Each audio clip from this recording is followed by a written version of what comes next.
Hello, everyone, and welcome to episode 45. 45, what am I on about? Almost double that number, 85 of the Hunger for the Hustle podcast.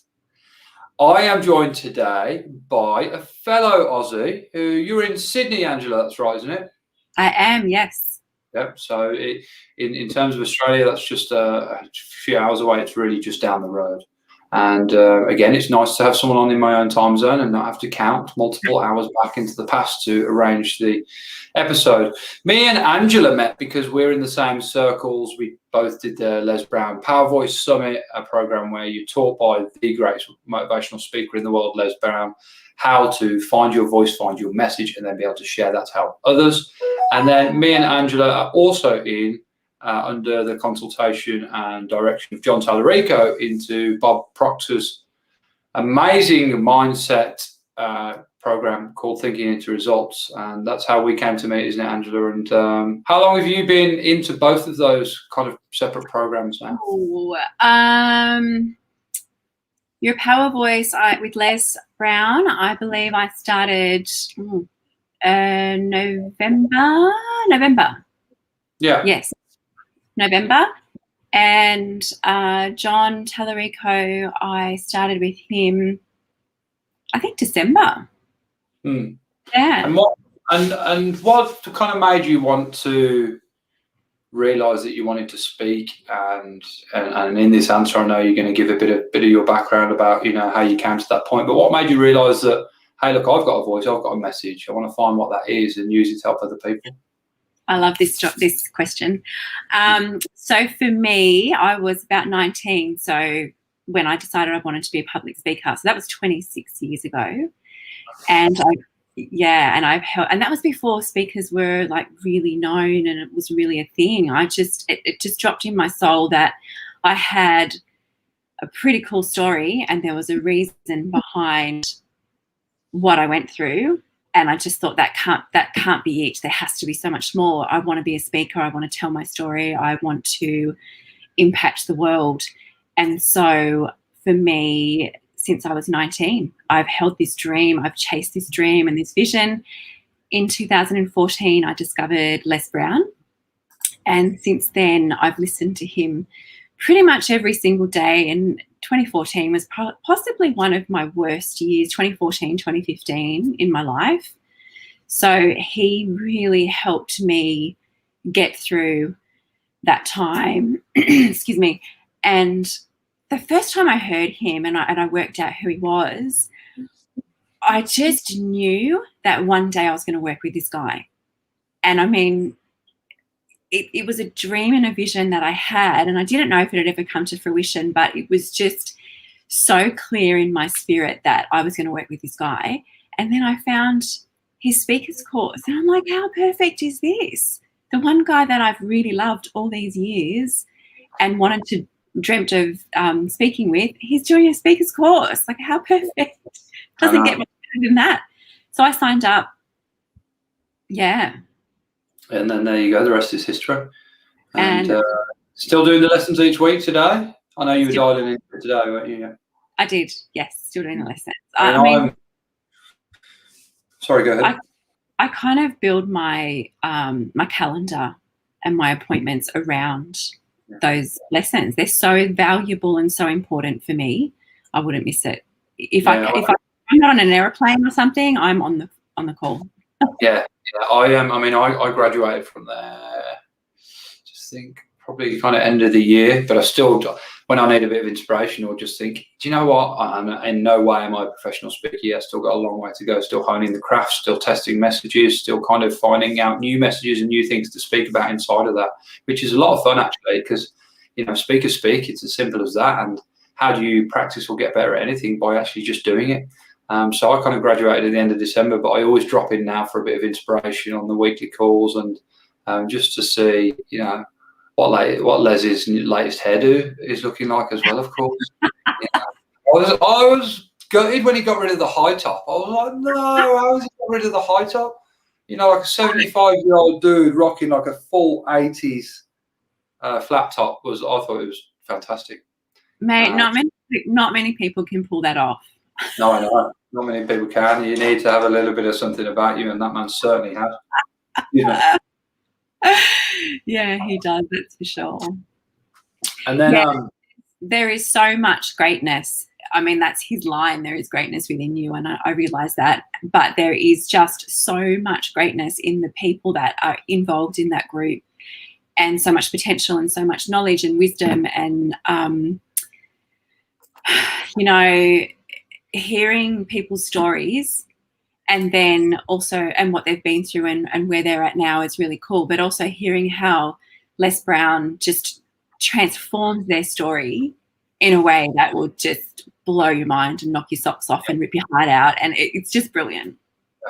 In a way that's digestible and deliverable, right? Because some people's stories, you know, I heard something yesterday, our mess forms our message, you know, our mess turns into our message. I've actually got it written down on a sticky note in front of me, but it's true, you know, our mess can form our message, but you don't want to, and we were taught when you're speaking, lose people in the detail of the shock value of what you're delivering, because that's exactly where they'll sit, and then they won't really focus on and it will be able to listen to any of the rest of the stuff you're trying to deliver, because the message just gets lost in the mess of it. So that's something we have to kind of dissect, I suppose. And yeah, it was like the format is you deliver what you think is your story and your message to him, and sometimes he'll let you say it, or sometimes he'll cut across you halfway through and go, no, this is how you want to deliver it. This is the better way to deliver it in. And I know that your speech, you kind of first one you put together, mine was called Hunger for the Hustle, funnily enough, and now 85 hours later, here's the podcast, and the book and all sorts of stuff's happening. But yeah, I know yours is called, you know, Life's Worth Living, essentially, at the end of the day, isn't it? Yeah, so, your life is worth living. Yeah, sorry, your life is worth living. So, like, tell us a little bit more about that. What's that kind of about, and how you came to form it? You know, like when, and I know kind of one question leads to another here, but you know, when you were 19 and you decided you wanted to start speaking, was that the kind of, did you already have the kind of workings of it then, or did it take that 26 years to form it? It took 26 years. It took Les Brown. I don't know if you saw my speech that day when I was one-on-one with Les. I don't know if you saw that. But you know, I don't think I did.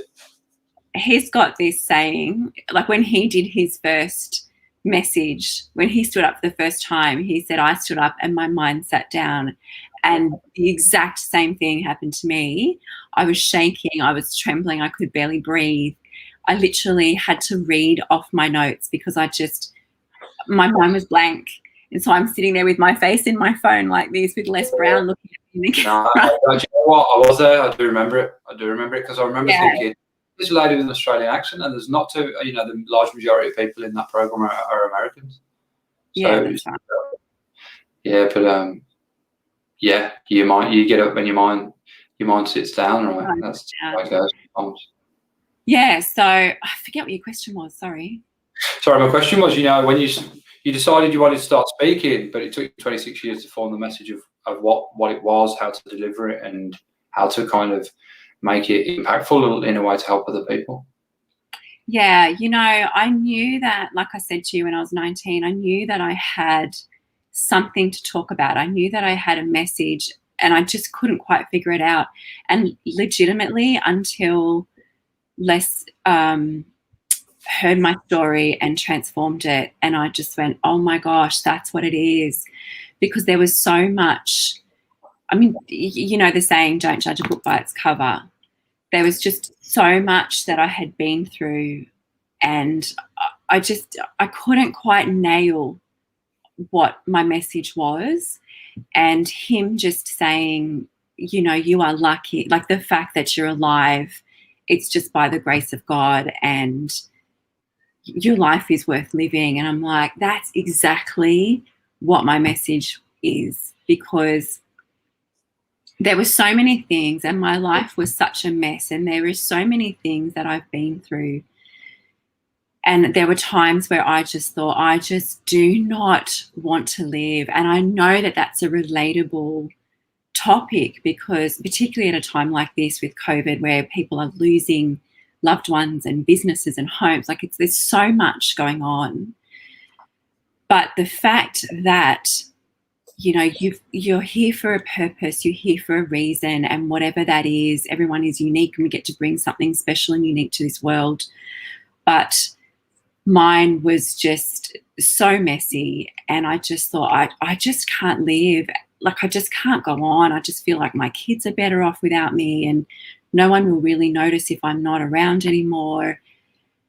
And it's just not true. Like, thank God I survived every attempt of suicide and the domestic violence.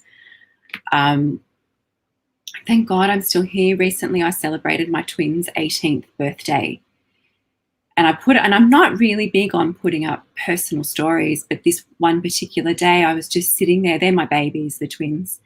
And I was just sitting there watching the twins and my other children, celebrating them. And I just thought, thank God that I didn't succeed in those attempts, in those suicide attempts, because my boys, my children would be missing out on this, on me. I would be missing out on celebrating with them. And I'm so grateful. And of course, you know, as well as that would have been a big thing. It would have had a big, huge, probably negative impact on all your children's lives. But you wouldn't have been able to, you know, form your message, get trained by the great one, Les Brown, and then project that message out and help other people. You know, it takes a lot of courage to do that. It takes a lot of you have to push past a lot of stuff, and I think it takes a little bit of craziness. You know, they say people who are the people who are crazy enough to think they can change the world are the people that actually do. And you know, when you see someone like Les Brown in his art form, in his magic, you're like, yeah, this guy's a little bit crazy. Yeah, I think everyone who's prepared to put themselves out there at any kind of public level at scale, you have to have a little bit of something crazy about you, a little bit of quirkiness about you, just to be able to deal with the no's and the rejections and the bounce backs and the criticisms and the feedbacks, and just let it all bounce off you and actually let it empower you and rise up through it to become better and hone your craft and just polish your art form. It's so true. Actually, I was on the phone to one of the guys, Cordell Jeffers, in our group this morning. 4:30 a.m. we had a chat, because that, you know, he's in London and I'm here, so it was 4:30 a.m. call. It was so worth it. But he was saying just about rejection, and how every time there's a rejection, he gets excited because he knows he's getting closer to the next yes. And when they're digging for gold, they don't just hit gold once, or diamonds, whatever it was that he said. They don't just hit it once. They don't just find gold or find diamonds once. They keep going and keep going. And it's just all about building that resilience. And, you know, we all have trials in life, and sometimes they're really tough, but just pushing through them, it creates courage, it creates strength, it creates resilience. So the next time when you've got to stand up, and either stand up for yourself or stand up for someone else or make a decision, it's like you can look back and you've got something to compare it to. It's like, I did this last time and I survived, or I managed to make it through, or whatever. I can do this again. I know I can do this. Yeah. If you got through once, you can sure enough get through it twice. Without trials and tribulations, we don't build that resilience. And so, you know, yeah. You're getting a lot of love on the side here, Angela. I'm going to get some of these comments. Yeah, you are, yeah. Linda Patton says, congratulations, Andrew. Proud of you. Mary J says you are still impractical. I guess you missed. She says there is greatness within you, and yeah, I mean, lots of love from these ladies. Thanks for tuning in, guys. I appreciate you listening and interacting with the show. These are girls in my accountability group. So these women I met through TIR, Thinking Into Results, with John Tallarico. And I think it's like 11:30 at night over there, and they're up hanging out, waiting and watching us. No, thanks a lot, girls. Appreciate it. It's always good. It's good when people watch. It's good when people interact as well, you know, because then you know they're really there. So yeah, getting the late night show in from America. Angie, there's a lot of things you do. You know, speaking is a relatively new thing that you really do. I know you're working on a book. I know you're an entrepreneur. You know, coach, fashion stylist. There's so many things there. You know that I'm trying to think which one we should pick out and explore first. I would actually love to hear more about fashion styling because I mean, I've actually recently adopted fashion and changed it and actually get some because I was quite aware that I didn't have any.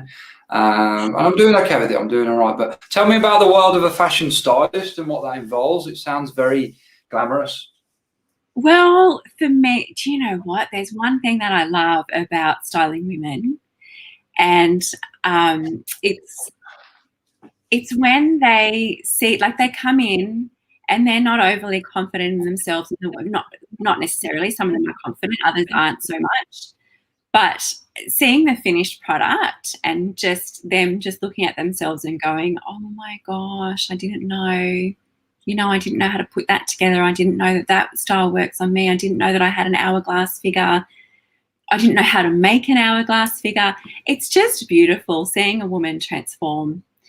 And this is one of the things that I have loved. I will just jump a little bit sideways. This is one of the things I love about coaching, so transformational coaching, because I get to work on the inside. I get to deal with past traumas that are still presenting themselves and just nailing them, like anxiety, depression, and transforming everything in their lives and from the inside. And then I get to finish off with the outside. And it's just the perfect package because you can transform the outside as much as you want, but you still have that inner self-doubt, lack of self-confidence for a lot of women or a lot of people. So to be able to work on both, it's so rewarding, and it's just a beautiful process that I get to be a part of.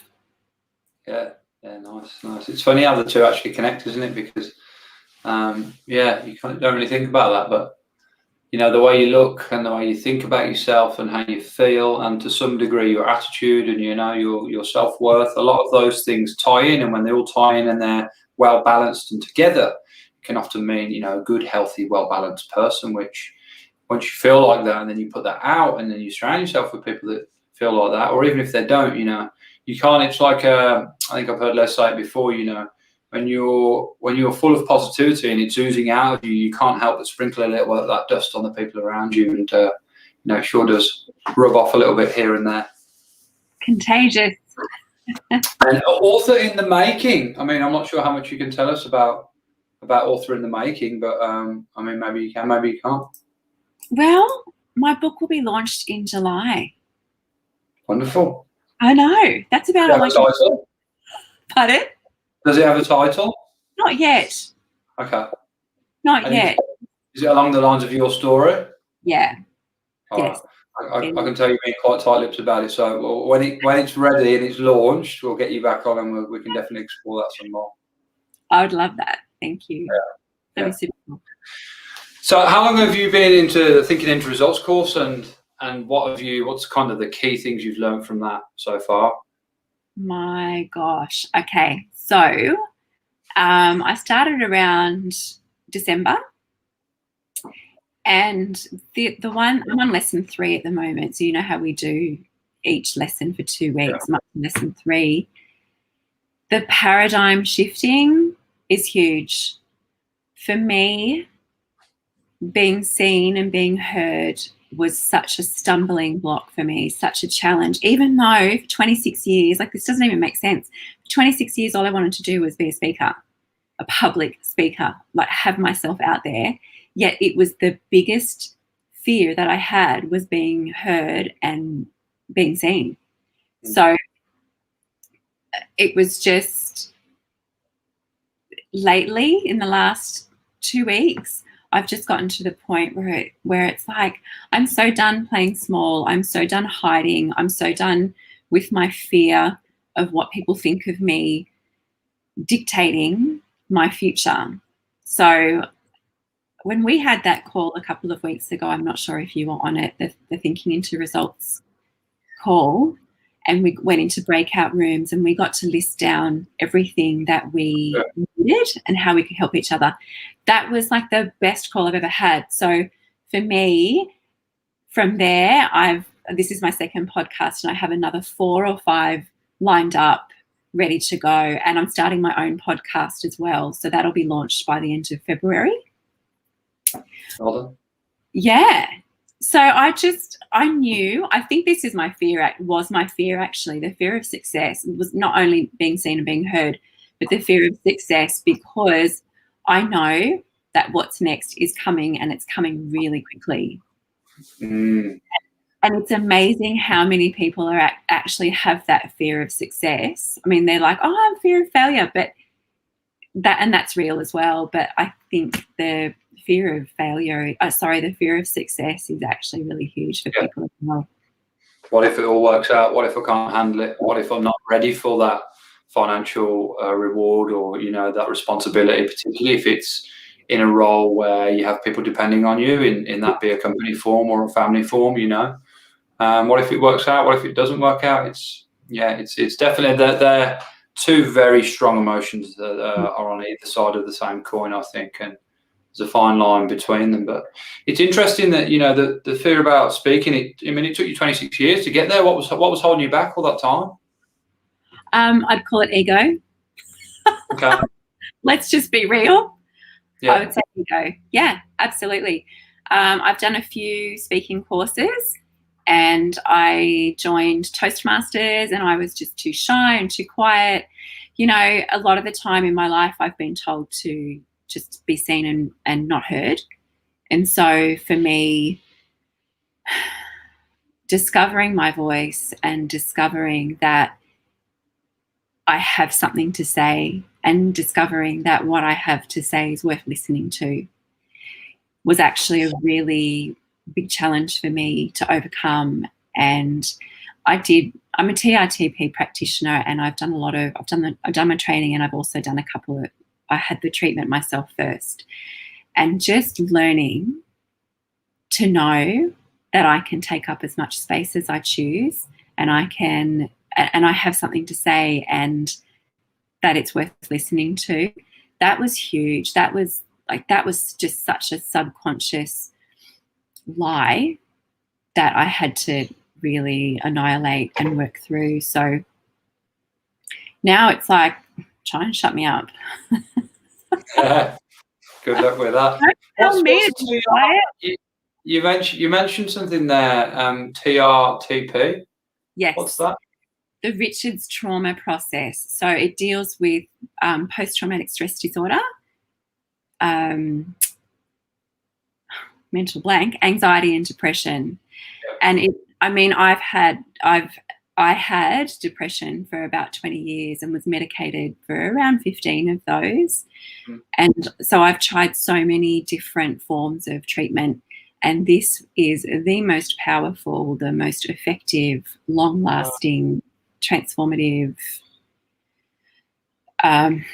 therapy that I've ever used, that I've ever experienced, and I just swear by it. That's a long time to be depressed for, 20 years. It is a really long time, and it started when I had my first son when I was 17, and okay. So that's like, he's 27 next month, so that's a long time ago. And postnatal depression wasn't really talked about back then, wasn't really known about. So I didn't know about it. That's what kicked you off for you, was it?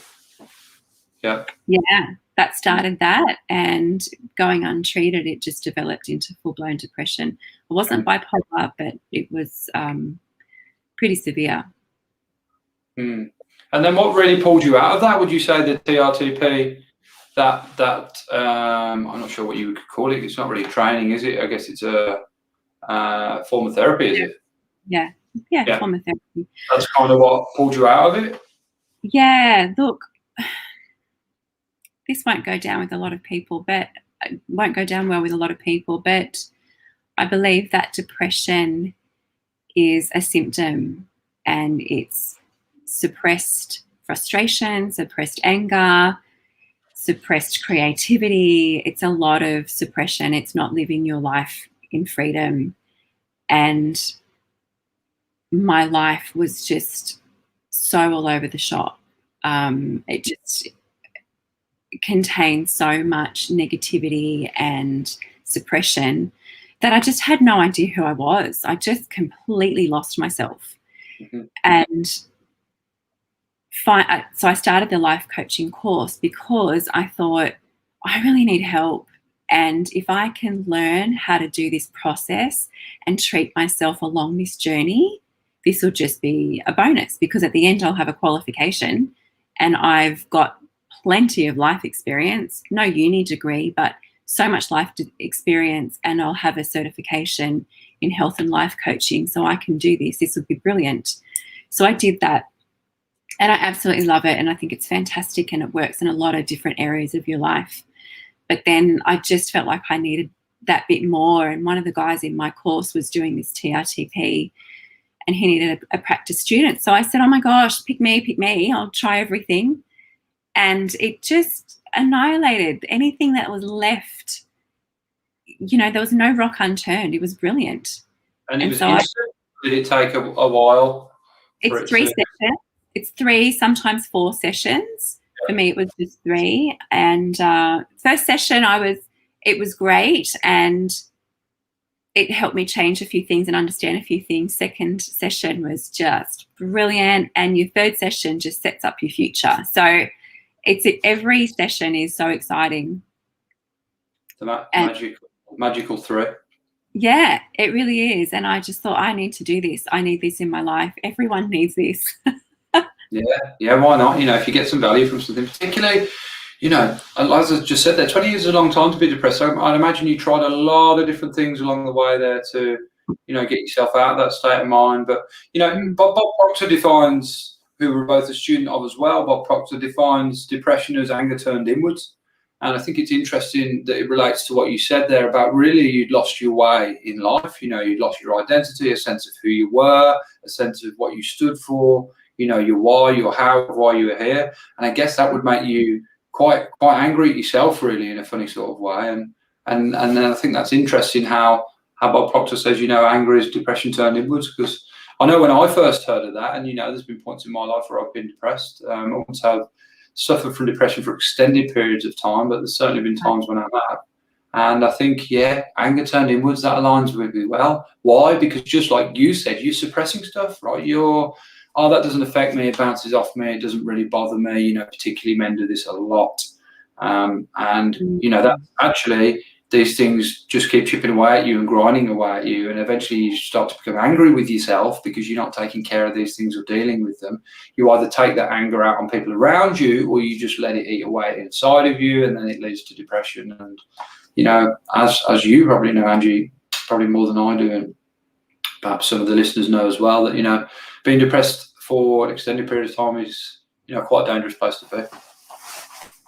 It is, and the longer you're in it, well, for me, and I'm sure others can relate as well, the longer I was in it, the deeper and darker the hole got, and it was just so hard to find the energy to try and get yourself out. It's just, I mean, there's that institute called the Black Dog. I think it's for men. I'm not sure. And it is like that. It's just like a blackness, a darkness that just is all consuming and smothering. And I think it's evil. There's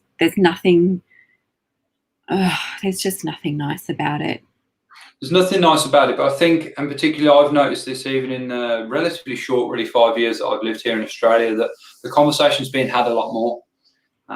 Particularly in the last kind of 12, 14 months, the conversation is being had a hell of a lot more because there's more people suffering. You know, you're starting to see a lot more ads, a lot more posters up around, you know, saying, you know, if you're not feeling good, then it's okay to speak out, you know, it's absolutely fine. You know, like Les Brown says, you know, ask for help, not because you're weak, but because you want to remain strong. And I think that just by having the conversations, being authentic and open about times that you've struggled, particularly on public platforms like this, you know, someone hears that and someone thinks, hey, look, it's okay to actually feel like how I do today. And actually by sharing it with someone, it could be just someone that's random on the phone that you've never met in your life and you never will meet, you know, there's various helplines all around the world, or you could confide in a friend or family member who probably actually cares a lot more than you'd ever think, but probably actually knows a lot less than you would ever think as well, you know, because if you're not vocal and speak out about what you're going through, no one can read your mind. No one can get inside your brain. They might be able to see from some of your results and your behaviours that things aren't quite right. But really, unless you speak out, you're never quite going to get the full help you need. And I think when you do speak out, you actually realise how easy it is to get that help. And that can just sometimes be a conversation that can just help you so much. It's so true. And as you said, particularly at a time like this in our lives, when there is just so much uncertainty for so many, it's not a sign of weakness if you're suffering from depression or suicidal thoughts. They're real. And it's just so important to speak up about it and to look for some help. It's really, really important, because your life is worth living. Like, we want you here. You've got a story to tell. You've got impact to leave. You've got a legacy to leave, impact to make, I should say. So it's important that you get help, because you're not alone. So many people know. There are a lot of people who don't understand it and think it's all in your head, and that's understandable because they've never experienced it. But the fact of the matter is, it's very real. Very real. It is very real. I think something you said there, there's a lot of uncertainty around at the moment, but one thing you can always remain certain of is yourself. If you adopt the right mindset to do that and not let these adverse circumstances and the environment that a lot of us are presented with at the moment. I mean, let's be honest and open here, Angie. It's not so bad in Australia. We played this whole thing quite well. We're much less densely populated than a lot of countries. A lot less people as a whole of the actual landmass here, and even those people are spread out. Even when you look at how concentrated people are in the city, it's nothing compared to the likes of London and America. And I think that just predicates why we have such less of a problem here, and we manage to keep a lid on it a lot easier than other places have, along with things like, this country is very used to protecting its borders from foreign things and foreign, diseases and, pesticides and all that kind of funky stuff, bacteria, viruses, and it has done for pretty much ever since it existed, because it learned the stuff that other countries did wrong at an earlier time. But get a bit off topic here. My point is that the situation isn't so bad here, but I don't think that we should say that doesn't affect people. It still does affect people. I can say from a personal point of view, last year, everything was flowing nicely. I had a new relationship. I was in love. Everything was blossoming. Business was going fantastic. Online business was going fantastic. So everyone's stuck at home. Everyone's getting paid anyway. They're shopping online. And I was in this, this bubble where I was like, this isn't really affecting me. This is great. But actually it was affecting me in other ways that I, didn't quite perceive, appreciate, or give myself the time to think about at the time. Like, I knew in the back of my mind all year I wouldn't be going home to see my family at the end of the year. I knew on the back of that this was actually going to be the longest period of time ever in my life that I would not see my family for, and a lot of my close friends back in the UK. And everyone's story plays out for them slightly differently, but I think it's my point is that it's okay to be affected by the pandemic, which is something that none of us have ever dealt with before. And how can you be equipped to deal with something that you've never experienced before? You simply can't. And that's why we've had to all kind of fumble and find our way through it. But, like your message says, your life is worth living. And one thing you can be sure of once you adopt the right mindset is yourself, the things you're doing, to help yourself grow, and, the projects you're working on and the people you're working with or surrounding yourself with. Yeah, it's very true. Yeah, we've been very. What was that? I said rant over. Yeah. We can leave it at that. Yeah. Well said. You're still getting lots of love for your friends on the side. I love the fact that they're joining. It must be after 12 now. It must be after midnight for America and you guys in America. Tell us actually where you're from, you guys in the States. I'd love to know whereabouts. How gorgeous are those girls? Thanks, girls. They're still very much here. Loving our message. There you go. Get help, not because you're weak, but because you want to remain strong. I'll tell you what, and that makes me think about, and Andrea, like, I hope you're okay to answer this, and you don't have to if you don't want to. In those 20 years of depression, I know I keep going back to it, but I think it's relevant at this time, and that's why I keep going back to it. Did you see a therapist? Oh, yeah. Yeah. Yeah, definitely. There's no way I could have gotten through all this time on my own. Yeah. I've been seeing a therapist for, I'm trying to think now, probably 2 or 3 years now. And, I'll go a couple of months without seeing her, maybe a couple of weeks, and then sometimes it'll be every week for several months. And the way I like to dress it up, and I think this is a digestible way for men to look at it as well, it's like the brain for your gym. The gym for your brain, sorry, is what I mean. It's the gym for your brain, the brain for your gym. Yeah, it is. For me, it's the gym for my brain. It's a much more digestible way to look at it. And, there's this big stigma that's attached to going to see a psychotherapist, which is, you go there when you're crazy. No. You go there so you stop. You go there before that so you don't go crazy, right? That's the idea. Crazy. Big stigma attached to it, and then some people have a bit of a shame about it or a bit coy about it, and obviously everyone has their own reasons for wanting to do that and their own privacy, but something I'm very vocal about, very outward about, and it's helped me leaps and bounds in my life to find balance and understand things and overcome things and adapt to a level that just makes life a lot more harmonious and tranquil on a daily basis. Yeah, and I think I'm really glad you brought that up, Jake, because I think it's really important. A lot of men don't understand their importance and their role in this world. And I mean, that's a whole nother topic on its own. But I think a man going to see a therapist in whatever area they need, I really take my hat off to you, because women are generally more inclined to go and talk and get some help, another opinion. A lot of the time, as you said, there's a stigma around it, and so a lot of people, particularly men, won't go. And I don't believe that it's a gender thing. I believe it's a human thing. We all need help at times in our lives, and there's nothing wrong with it. Nothing at all. Yeah, I completely agree with you, and all about that and behind it, and then being vocal and trying to make that change. I think the main thing we can take from that is so it's like Les Brown says, sometimes you're done with things, but they're not done with you. Yeah. And the highest statistics of suicide is men.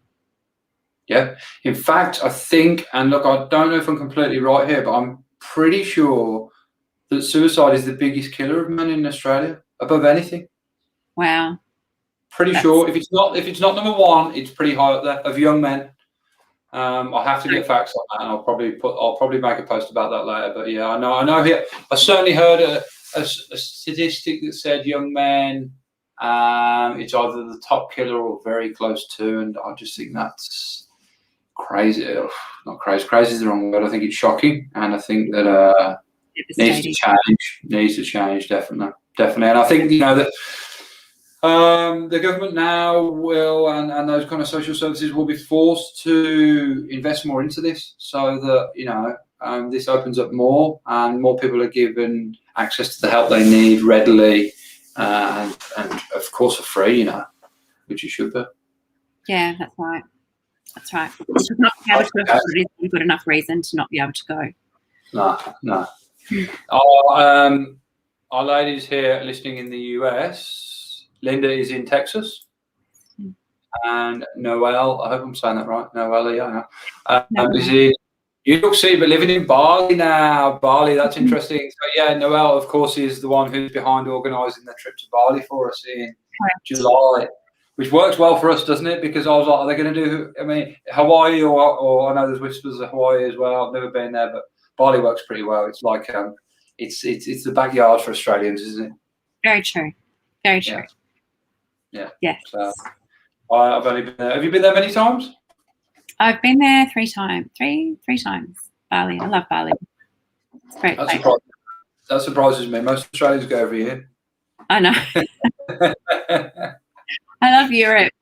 I love Europe and America. I don't think I'll be going there for quite some time. No. I need to try and get to America this year if I can for business, but we'll see. And I think, it's weird, isn't it? You can do it. You can actually fly, but you've got to buy a business class ticket at least to be able to actually to guarantee the flight won't get cancelled. And I don't think it's 100%. And you've got to do the quarantine thing either end, haven't you? So it adds an extra 4 weeks. So, I mean, look, if you've got a book to write or something like that, it might work out all right. Might work out. You never know. Angie, it's been a pleasure to have you on the show. Before we wrap up, one question I always ask my guests, and I have to ask you as well.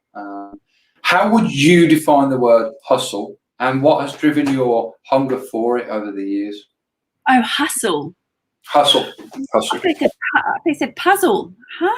How do I define the word hustle? And what was the last part of that question? What's driven your hunger for it over the years? Oh, how much time do I have? How would I define the word hustle? Doing whatever it takes. Like I said this morning, I had a phone call at 4:30, so I was up at 4, and I haven't gotten up at 4 a.m. for years. But I was willing. I wanted that call, and so I was up at 4. I just think whatever it takes. I mean, for me, I don't ever want to go back to anywhere where I have been in my past. I don't ever want to repeat any of those patterns. So whatever it takes for me to move forward and to achieve my goals and to achieve my dreams, I'll do it. Even when it means getting up at 4 o'clock. Not that that's not a big deal, but I just believe that you've got a purpose, and until, for me, that purpose, it almost not drives me crazy, but it won't let go of me. It's like John Tallarico says, whatever you're seeking is seeking you. So it won't let go of me. For 26 years, this has been nagging me and nagging me and nagging me and pushing me and pushing me. And I'm so glad that it didn't let go of me, because it's such an exciting goal. It used to frighten the absolute crap out of me, but now I'm so excited. It's still frightening. Like, it still takes, it's an intentional effort to go, you know what, an intentional decision to say, yeah, I'm getting up at 4 today. I'm staying up later. I'm writing out my goals 10 times. Whatever it is, I'm putting myself out there, being seen and heard, which is completely out of my comfort zone. And let's be honest, your comfort zone is not comfortable anyway. So you may as well push out of it and get into something that is more comfortable and stretch and grow yourself. So whatever it takes for me is what I will do. Not that I would hurt people along the way. I would never do that. But whatever it takes for me to achieve my goals honestly and ethically and in a loving manner and in a way that will impact the world or anyone who needs it, even if it's one person, like, I would do it. I would absolutely do it. Love it. I love it. So doing anything you need to do to get things done in a kind way, in spite of the circumstance. Absolutely. That's very, very, very timely, and very, very timely of what's kind of going on across the world lately, you know, living from the inside out, not the outside in. Absolutely. Angie, I'm going to put your links here for where people can find you in the comments and in the show notes so people can find them later. But do you just want to tell folks where's the best place to find you if they want to connect with you online? Yeah, now you're testing me. I can read that if you haven't got them to hand. Pardon? What was that? I can read that if you haven't got them to hand. It's all good. I think it's the.transformation.queen. That's my Instagram. Yeah. That's probably the best place, actually. Okay. The.transformation.queen. Easy. Yes. Wonderful. That's it. Angela, it's been great to have you on the show and spend some time with you. Great to have another Aussie on, actually. Woohoo! It's been such an honour, Jake. Thank you. Oh, it's my pleasure, honestly. It's an honour having you, give you your time and energy to me. And thank you to all the listeners. We've had quite a lot tonight, probably the most we've had for a while, which is always good. And Carlos, thank you. Noel, Linda, and I know there's a Mary as well, and all the other guys in the background that are staying quiet, but that's cool, you do that. Whatever platform you're listening on, Facebook, Spotify, Twitter, Twitch, or YouTube, really appreciate you listening. Please give it a like. Please give it a subscribe. Please give it a share if you found some value in this episode. No doubt you know someone else who might do the same. Stay hungry, guys, and keep hustling. Thanks, Angela. See you, everyone.